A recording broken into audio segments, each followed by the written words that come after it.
আগের মতন যেভাবে খাটতাম, আমি যা জানেন আমি মাঝে খুব কঠিন রোগে ভুগছিলাম, এখনো সেই রোগী আছে, কম, একদম কম।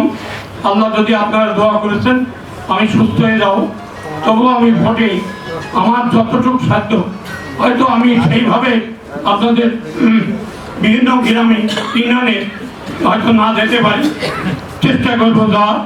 তারপরেও আমি সঙ্গে কালকেও আমাদের ক্যান্ডিডেট ধানের শীষের প্রতি শরীর সাহেবের সাথে কথা বলেছি, আমাকে নামতে হবে যাতে সবকে নিয়ে পুরাতন নতুন যারা এখন আছেন সবাইকে ঐক্য করার স্বার্থে বিভিন্ন জায়গায় যেয়ে আমরা ই করবো।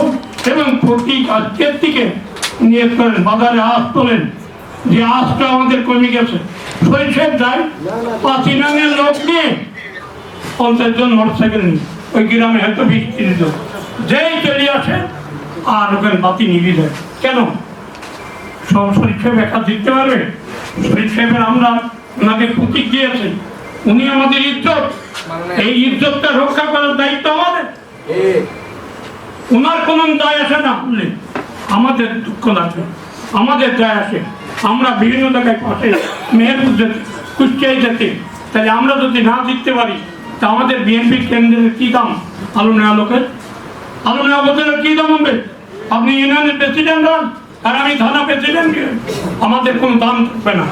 বললো যে আপনারা তো নষ্টের মূল, খাইয়েছেন আর ঘুমিয়েছেন ক্যান্ডিডেট